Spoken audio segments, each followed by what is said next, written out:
My name is Brandon Charpede. I'm the Executive Director of the Management and Organizational Behavior Teaching Society. I want to welcome you all to what I hope will be another timely and beneficial MOBTS virtual event. We will be focusing on a soon-to-be published special issue focusing on faculty and student mental health and well-being in management education. We're incredibly fortunate to have the co-editors that did this special issue. Joining us tonight to lead this session are Marissa Edwards and Neil Ashkenazi, both of University of Queensland. We were also fortunate to have Angela Martin of University of Tasmania on this special issue. However, Angela was not able to join us for this event. So on behalf of MOBTS, we do sincerely thank Marissa, Neil, and Angela for not just taking this special issue on, but agreeing to do this event as well. Before we jump headfirst into this special issue and the discussion surrounding it, I do want to personally thank our attendees that are with us here from Australia, New Zealand, and Greater Oceania. Your recent involvement and engagement in this 48-year-old society is having a tremendous impact on us right now. And I'm thrilled to be able to say that through the determination and considerable efforts by several of your colleagues in the region, we've established an MOBTS Oceania affiliate. With that, we will be hosting our first conference, which will be a virtual one given the impact of the continued impact of COVID-19 in late January. We're anticipating that being January 27th through 29th. We are on schedule to publish the call for papers for this and open up the submission system as early as this upcoming week. So do please be on the lookout for that. Our intent is to establish a long-lasting presence in the region, and we do hope that you'll be a part of what we anticipate being a bright future with this venture. So with that, I want to hand things off to Marissa and Neil. Marissa and Neil, the virtual floor is yours. Thank you. Thank you, Brandon. So hi, everyone. Thank you for attending today. We really appreciate having people here for this presentation. My name is Marissa, and I am an assistant professor at the University of Queensland Business School, as Brandon mentioned. I think everyone knows Neil. I'm Neil Ashkenazi. Nice to meet everybody. I'm sort of a general dog's body around the place at the moment, so I'm looking forward to participating in this session and, of course, working with Marissa in the special issue. So I think just to start, we wanted to give you a little bit of context around why we chose to do this special issue. And I have a background in clinical psychology. That was really the focus of my undergraduate education until I moved to management. And so I've always had that interest. And then the more that I taught and the more that I read, I realized that we teach our students a lot about stress and burnout and work-life balance and work design and having a supportive leader. Yet that didn't really seem to be matching the experience of many of my colleagues in academia, in business schools, not particularly here, but around the world. And I'm also very active on Twitter, and I realized there were these conversations happening about people, especially PhD students and early career academics, really struggling with the pressures of entering the academy for the first time. So I wanted to do this special issue. I'm very, very passionate about the topic. It's really become the focus of my research. So we pitched the idea to Jeannie and Kathy, who have been wonderful from the very start. And we're going to be having the issue published early next year. So I wanted to begin our section of the presentation by just giving a little bit of an overview of the research into mental health within the academy, and then a little bit about the special issue. Then we want to turn over to you and really have a discussion around this issue of mental health and mental illness and psychological well-being, and have a discussion. So we are just going to go through a little bit of the literature, as I mentioned. So it's quite concerning when you look at what has already been identified. We know that students and faculty are at risk of developing a mental health problem, and that risk is much higher than the general population. From some of the other research, this was in the United Kingdom, 43% of academics in this survey who completed the survey displayed symptoms of a mild mental illness. This was a university-based survey in the UK. As you can see, I'm sure we can relate to this. Most people agreed that their job was stressful. And then this was another university-based survey in the UK. 41% of academics thought their workload had a negative impact on their health, and 18% worked a full day on the weekend. Now, if we think about other professions, not everyone works these hours. And this research is only just a sample of what's out there at the moment. And it's really telling the same story. And I want to emphasize also that there are really important parts of academia that people enjoy. Obviously, we enjoy the autonomy, we enjoy our interactions with students, but there are definitely elements of academic culture in particular that seem to be contributing to far higher rates of mental ill health than in other professions. We also know that PhD students in particular are experiencing considerable mental health difficulties. This first quote here from 2018, a lot of research has come out of Europe. These researchers did a review, and they found that even in studies that aim to investigate positive emotions in doctoral students' experiences, negative emotions tend to be the major affective state that PhD students report. So there are many researchers who go out looking for the positive experiences that PhD students have, and yet more and more there's evidence that many students struggle. In Nature, in the Nature journal, the scientists have been fantastic at looking at this issue. This particular study found that 36% of students had sought help for anxiety or depression. This study here from Europe again found that the majority, a substantial majority of students report distress and also display symptoms of a mental illness. And this particular study here, which has been criticised for some of its methodology, Evans and co-authors, they found that 40% of doctoral students met the provisional criteria for a mental illness, and they used established scales to measure clinical depression and clinical anxiety. So there's clearly something going on here. And I think some of you may be familiar with this research. Harley's Amley article talked about business schools and said that there is this crisis of confidence that has occurred, and that essentially we're publishing because we have to, not because we're doing particularly interesting research.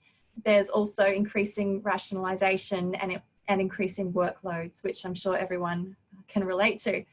And this book by Parker, this was from a podcast, he said that business schools should be bulldozed and that they've become essentially a machine for turning income into profits. And I think that we're seeing that more and more in the context of COVID. So I'm not arguing for them to be bulldozed, but certainly I think that there are some issues that are deserving of conversation and some wider discussion.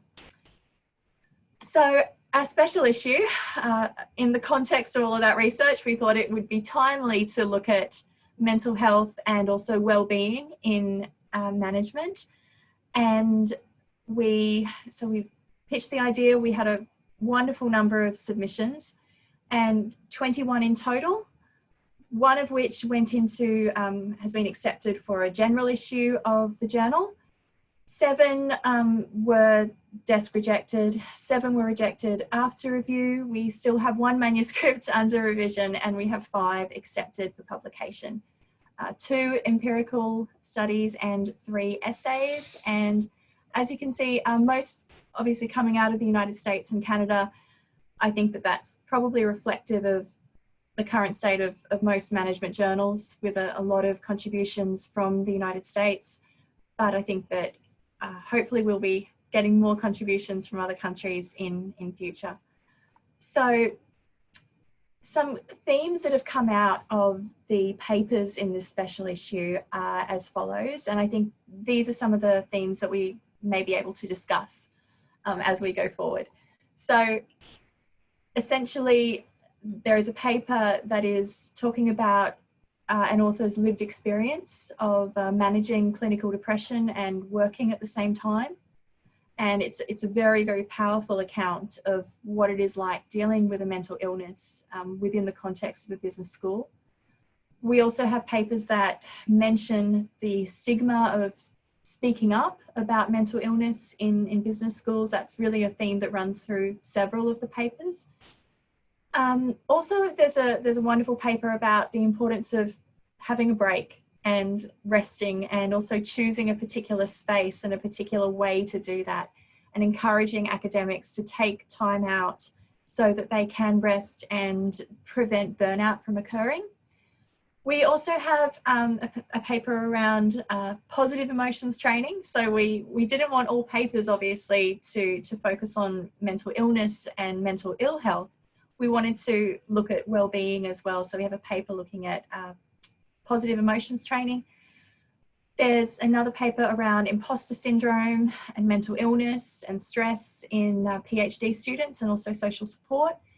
And I think that PhD students are certainly an understudied cohort in this area. There's certainly a lot of, there are opportunities to look at many issues with PhD students. They are a very vulnerable population. We see that from many of the studies that have been conducted, not only in management, but in other disciplines as well. And we also have a paper about international students and some of the struggles that they face and the way that we can support them. So without completely giving you all of the details of the papers, those are some of the accepted papers that we'll be publishing. So I think that we have a really nice range of papers. Obviously, there were papers that we would have loved to publish.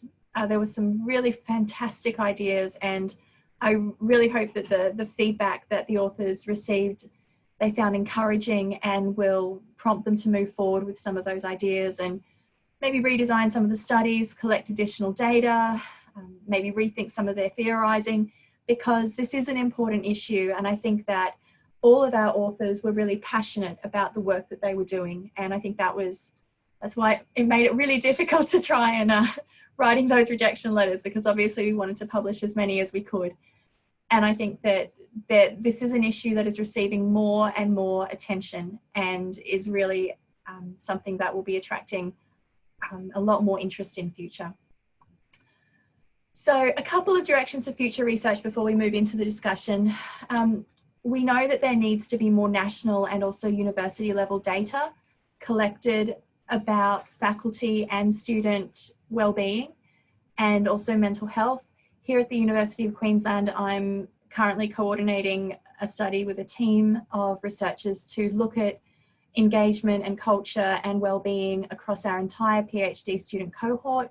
We have around 4,500 students here at the University of Queensland across the entire university, and we are looking to launch that survey by the end of the year. So it's just one contribution in that space, but we need to see and collect more data to know how students are functioning.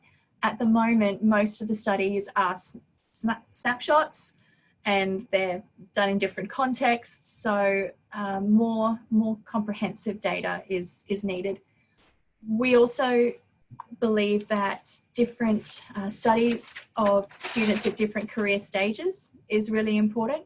So knowing that PhD students struggle, we're aware of that, but early career researchers, especially those before tenure, they are also important, and they report definitely difficulties in that pre-tenure stage. There's lots of anecdotal evidence that process and the pressure to publish during that time is exceptionally stressful.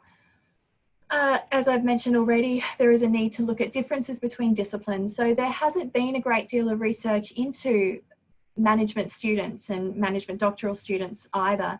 And we think that being able to look at differences between disciplines and differences in how students are taught, differences in culture between disciplines is really important. We know that in science, there has been quite a lot of research done with PhD students looking at their mental health.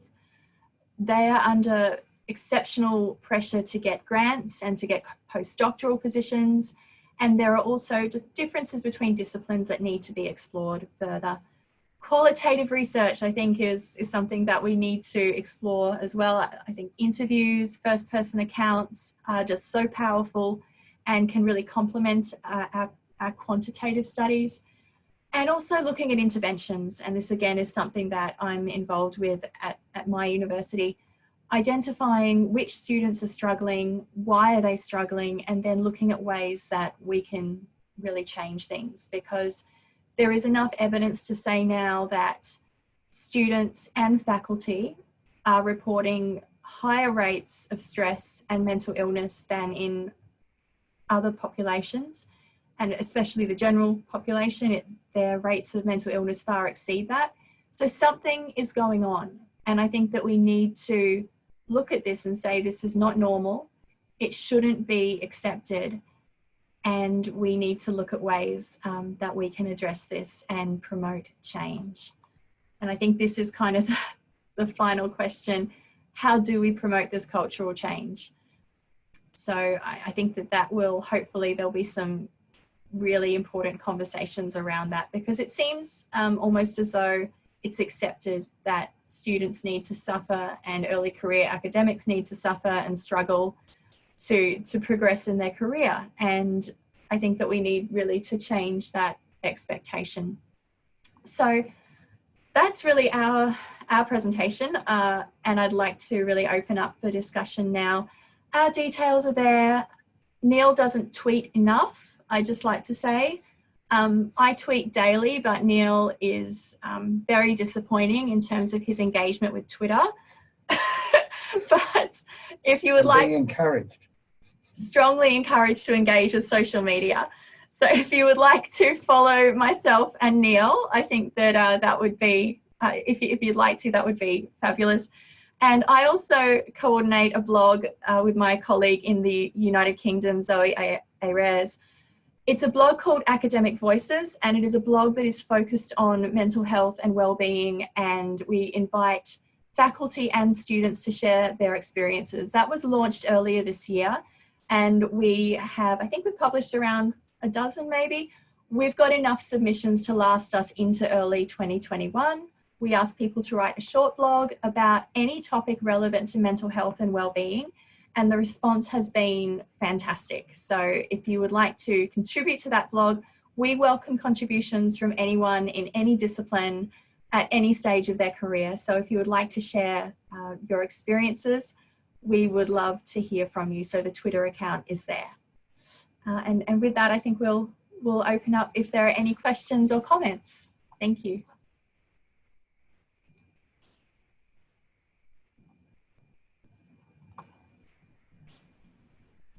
And if you do have any questions, feel free to just to unmute yourself. You don't need to take yourself off a video if you don't want, just fire away.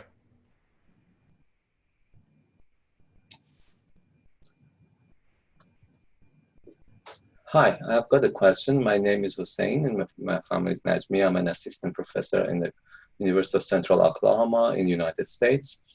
As a matter of fact, I was working on, we collected some data and we were trying to, submit a paper to this special issue, but unfortunately we missed the deadline. So it took around 2 years to collect all that data and run everything. The question is that, first of all, do you guys still accept any paper for that special issue? And the second one is that considering the complexities that, especially when we want to capture those variables that are influencing the students, and it's a very complex issue, especially when you collect the data and you start running the analysis. There are so many factors that you can see there. I loved your the part that you put about your future directions, but one of the factors that I observed interesting here, especially in the United States, is the impact of the financial issues on the student, which are current students, though they should not think about any repayment at this point. So are you also welcoming for those types of researches, or you're just mainly focused on more on the stress comes from the academic work? So thank you for that question. We aren't accepting any further papers, unfortunately, for the special issue, but obviously, if you have a paper, submitting to a general issue of JME is also an option. I think that in terms of the factors that influence students' mental health and well-being, you've made a great point about financial issues, and the future directions that I've mentioned are only really a small number of many. And I think that looking at the broader social context and the pressures that students face outside of the academy, I think that is crucial. We know from broader mental health research that even looking at OB research, it's not just your workplace, it's your personality, it's your family life, it's your work-life balance, it's your financial status, many, many different variables that influence your mental health. So I think that especially in the COVID and the post-COVID environment, looking at students' security of housing, income, food security, I think that all of those are really important variables that need to be explored. It's incredibly complex doing this kind of work, but I think that it's needed. I think what Marissa is saying, that the special issue is just the very beginning of the conversation. So Hossein, please, when you finish your study, please submit it to JME, and it'll go through the review process. But as Marissa said, there were some great studies that unfortunately were not sufficiently developed for us to include in the special issue. But there's a whole lot of research out there that's going to flow after the special issue comes out. So yeah, join the conversation. Sure, thank you so much. And I've got another question regarding this recording. This recording will become available on the MBOT website? That is correct. We will have it on MOBTS.org. In the chat box, actually, I will shoot over a link to where our virtual hub is that has other items from our past virtual conference that took place at the end of June, as well as some of these other events that have taken place. And this will be added to that. Thank you.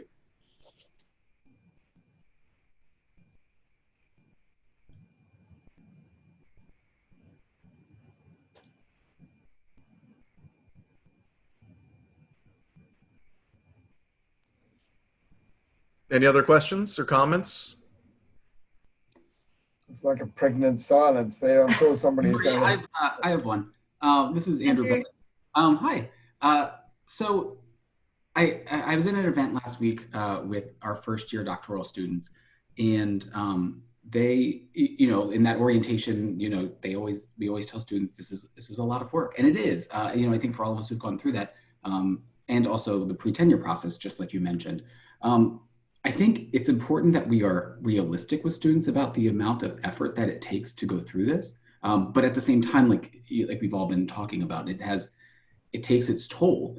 So what are some, you said that there's at least one study that's looking at interventions, but I think we have to, as a field, recognize that what we're doing does take a lot of effort. What do you think we should be doing, or what should we be changing, especially at that doctoral level, at that first year, second year, third year level, to maybe, I don't know if we can alleviate the burden of learning a lot of things very quickly. That's very new for a lot of people. And that takes a lot of time. But how do we, I don't know, how do we improve? How do we just get better at it so that this isn't so catastrophic? The secret is mental health support.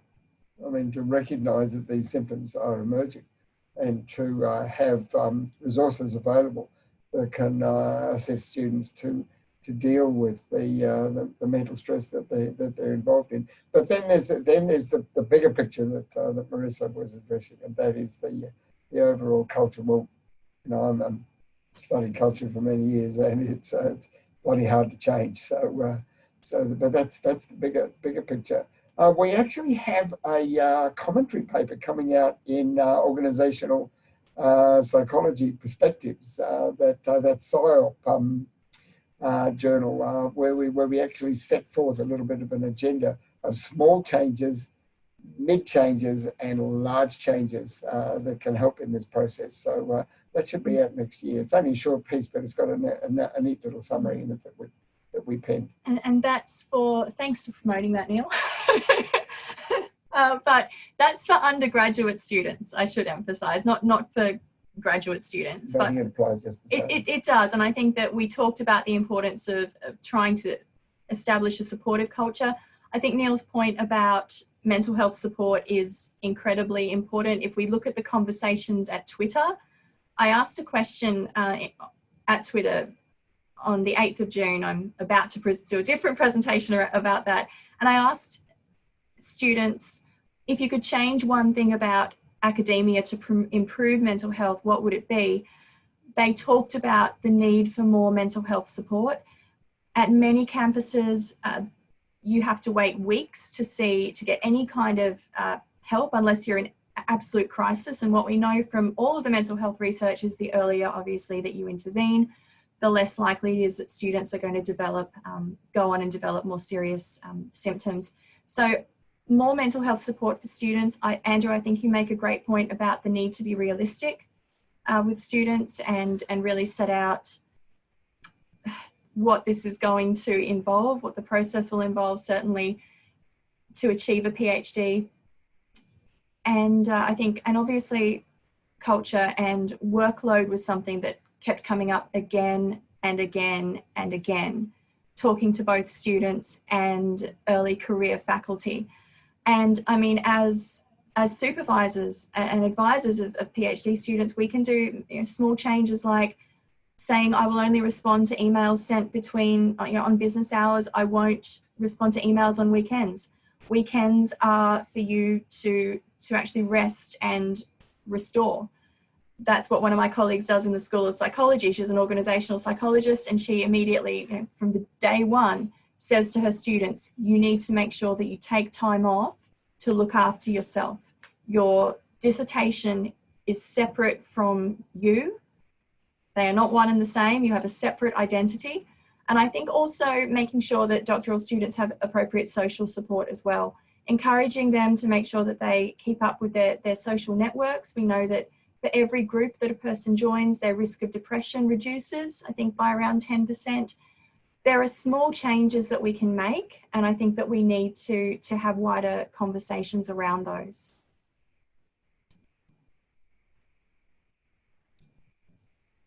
I did, this is Joy. I wanted to ask you a little bit more about what you see as the differences between undergraduates and graduate students.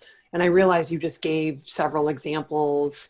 I mean, it sounds like for graduate students, for PhD students, they become so heavily identified, personally invested in their work, where undergrads maybe not so much. They're still sorting out their paths.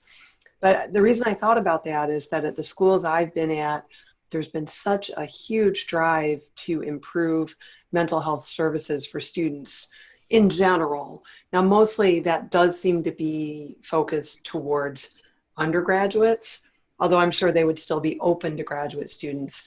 And I guess I'm wondering if you see graduate students as really having separate needs from undergraduates. And why is it so much harder for graduates, for PhD students? Well, our university, I'm not going to say mine, but there's two of us here. Our university has quite well-developed support services for students at every level.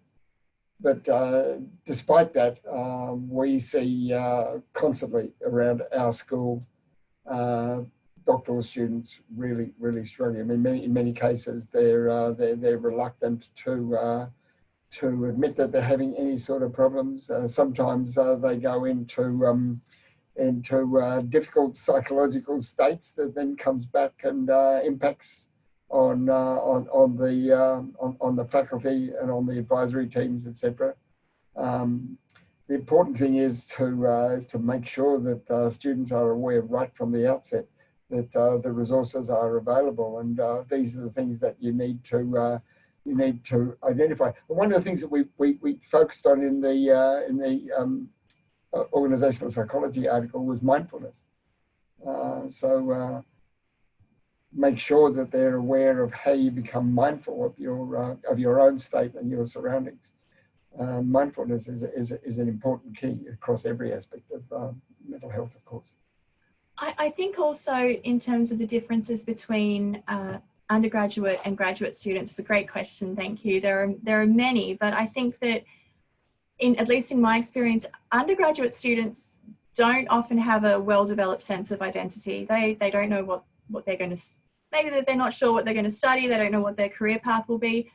The doctoral students, they already know they're smart. They might have been a high achiever throughout their undergraduate time, and then they're thrown into this new cohort where everyone is smart. Everyone's a type A personality, everyone's an overachiever, and that can be very confronting. And I think also there is so much pressure on students to achieve at a high level, because it's really leading to a career path. And if they don't get those top publications in particular, and this came out in some of our articles in the special issue, the pressure in terms of completing that dissertation and then getting tenure is enormous. And I think that undergraduate students, while they certainly face some stresses, it's a very different learning environment, and they come in with quite a different identity as well.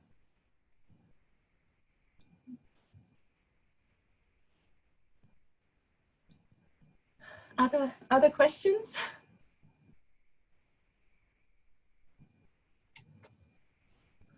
I think the publish or perish imperative is really driving a lot of this, as Marissa mentioned. But we've got another comment. Yeah.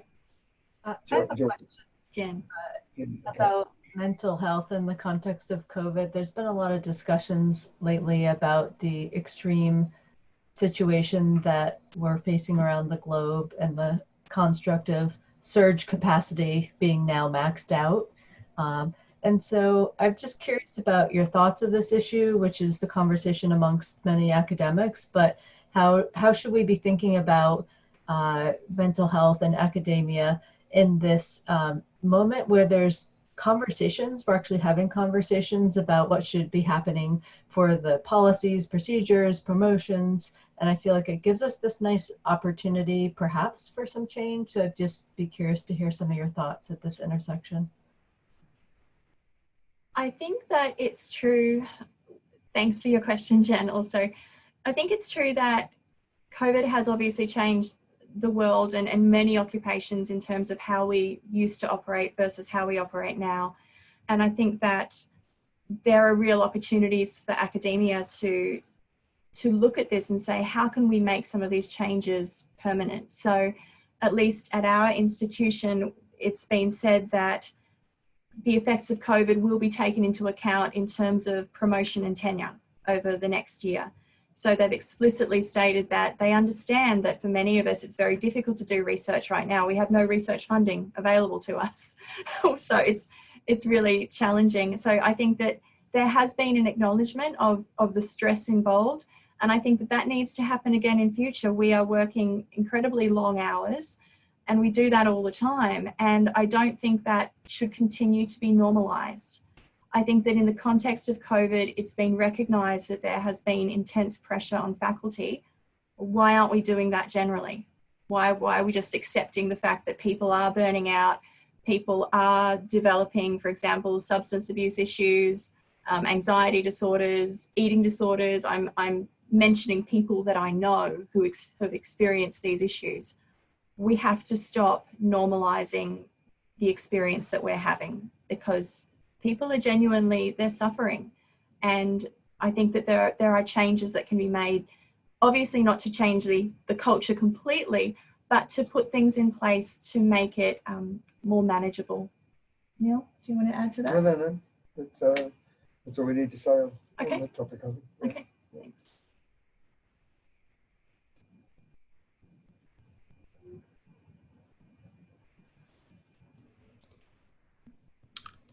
Do we have any other questions? Yes. Wonderful. Hi. Just wondering, like in the Australian context, we've got this whole issue with international students. And I mean, have you got any, are you seeing any differences? And just quickly, for those who are not in Australia, our government has basically not supported international students, and universities like University of Queensland really, how would you describe it, Marissa? It's been a very, very difficult experience for many of our students. A real, struggling. And I know I've got a couple of PhD students who have graduated through COVID, and I just can't believe, like, it's unfathomable for me to conceive. Number one, they didn't even get to officially graduate. And number two, the landscape that's in front of them, it's like the never, never. So have you guys got any work on that front in sort of differentiating that, particularly, you know, in our unique context of Australia, and that lack of support for international students? We haven't collected data on that particular issue yet, but the study that I'm doing with colleagues here at UQ will be university-wide, surveying all PhD students, and will certainly be looking at specific segmenting the data to look at international students, because we know that their experience is very different. We know that they struggle in ways, or they have different stresses to domestic students. And so I think we need to be very conscious that they are a different cohort and take that into account. Neil, did you supervise many? Well, yeah, but I just wanted to add that relating to the Australian context, our international viewers may not be aware that the government in Australia has instituted something called the Job Keeper program, payments to people who are unable to earn their normal income. And universities are specifically excluded from the program. So all of our casuals, all of our students who have casual instructor roles and tutorial roles, they're without income. So it's a huge problem here at the moment, and everybody's really struggling to deal with it. My observation is that the students have been very innovative. They're managing to find stuff to keep themselves alive. And I've been impressed in that regard. There's been a lot of proactive behaviour by students in terms of under very difficult circumstances, finding some supplementary income, which has eased things for them, but it's obviously very difficult. I mean, the part of the problem in Australia is that the Conservative government in Australia, I think like Conservative governments in most places, has been trying to reduce fundings for tertiary education for some time. By the way, in Australia, the Conservative government is called the Liberal government. That's confusing for you all.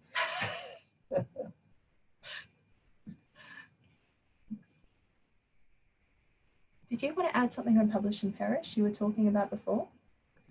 Oh yes. I guess. I mean, I've had a lot of experience as an editor at journals that accept less than 10% of the articles that are submitted to them. And I published an article several years ago when I was at JOB. Publishing today is more difficult than ever. Some of you may be familiar with that article. If not, it's actually in the public domain. But that's 10 years ago I published that, but nothing much has really changed in that regard. There is, as we all are aware, a huge type 2 error rate amongst our ranks. One thing I've always adopted with my own doctoral students is to let them know it's okay if you don't go into an academic career. And I've seen some of my students go into fabulous, successful consulting careers and into industry as well. So it's only a small proportion who are going to go through this mill. There are far too many PhD students for the number of academic positions available, but the important thing is to let the students know that their contribution does not have to be necessarily restricted to academia. It's the broadening of the mind and the processes that they've learned while going through this strenuous multi-year candidature that prepares them for later life.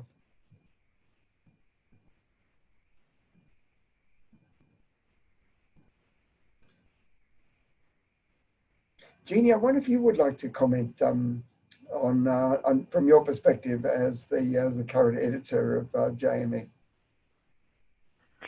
Well, I think the journal looks for timely, interesting topics that deserve development, that either are growing in importance and we want to begin a conversation, or have processed through in 10-year increments. We have another special issue that's coming out on sustainability and management education, which is not an under published area, but there are new things to ask and to talk about in relation to those themes. So for this, we were pretty excited actually, and it was serendipitous in not a good way, but serendipitous that so much was going on with COVID, and so the relevance of the work that was coming in and being discussed really was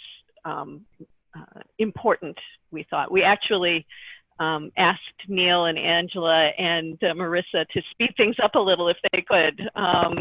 And we began publishing online first some of the articles that were early acceptances, so that people would have some support for not only what they were feeling, but how they were beginning to think about researching the impact of COVID on mental health. So, and in terms of their credentials, the three have excellent credentials, and that counts for us. We're both developmental. Neil has been on the editorial board for many years. Marissa joined the editorial board a few years ago, and it brought Angela along. So we're delighted to have the special issue coming out early next year. Thanks. Thank you, Jeannie. Thank you. Yeah, I should mention. Thanks, Jeannie. Angela is actually she's published very widely, and her work is around mental health in organizations. And right. So but not in management education. Yeah. Exactly. Yeah, exactly. Right. But she's been a wonderful addition to the team, and she's been a reviewer, been on editorial boards, and I think we've worked quite well, Neil. Yeah, it's been great. Yeah. Great. Well, just for those who were interested in knowing, they did have to submit their credentials, and they did have to write a fairly robust call for papers, that gave the JME AEs and the editors the opportunity to really see what their vision was, and that's the process we use at JME. We vet special issues with the AEs because they're part of the team. They're, they know and they understand what's topical in ways that is important to the JME reader. So. Thank you. And I see Jen Lee is here. She's an AE, and Kevin Lowe is here. He's an AE, and I think I saw Joy earlier. She's an AE. Yeah, so that the group is robust. And I think in future, as Neil said, we're really hoping that this special issues really starts a broader conversation. Catalyst. It's a catalyst really to encourage people to keep working in this area for those who are there already, but hopefully it will spark interest with other researchers, and they will be able to build on the work that has been submitted and published, because there are so many different areas that are deserving of and topics that need to be explored further in this particular domain. So we're hoping it will spark some further work.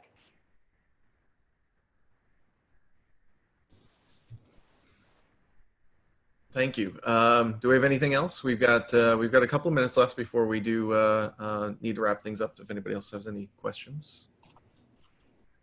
Well, I don't have a question, but I just want to have a quick comment about the question that the gentleman asked about what he can do in order to lower the stress or the pressure for the fresh PhD students or PhDs first, second, and third year. Just as a fresh graduate of the PhD program in the United States, I would say that one thing that I have discussed it extensively with a lot of other cohorts and across the United States and even Australia, New Zealand, and Malaysia.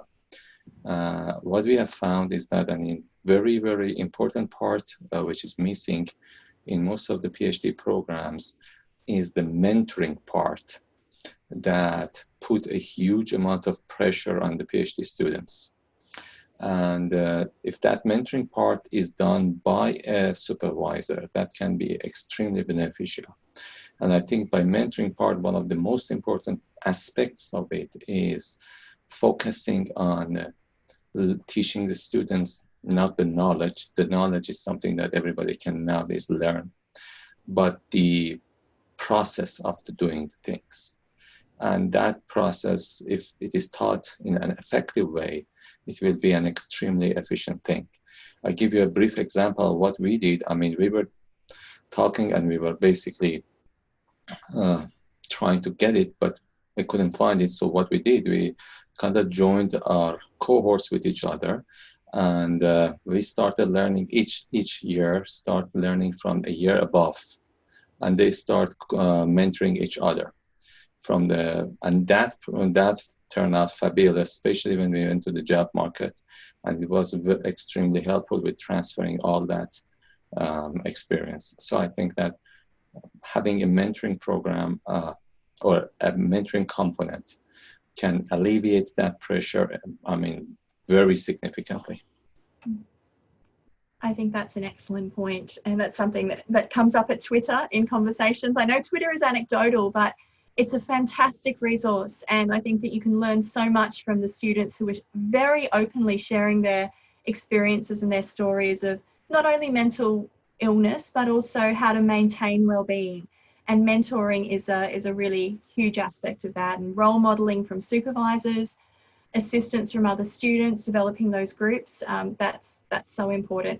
And Brandon, before we finish, I'd just like to say a big thank you to all of our reviewers. I don't know if any of them are watching, but my first time as an associate editor, having amazing reviewers was such a relief. And it was just, we're both, I think, and Angela as well, really grateful to the associate editors and the reviewers who did such a fantastic job. Absolutely. And yeah, and thank you to everybody from Jeannie and Kathy Lundeen as the editors of Journal of Management Education, to having the foresight to selecting the three of you, Marissa, Neil, and Angela, for taking this on. And I think on behalf of everybody, I think we do all hope that this is just the start of of an expanded conversation. I think it's much needed, no question. So assuming that there's nothing else out there, I appreciate the engagement and interaction from our attendees. I appreciate that people from all around the globe did happen to join in here.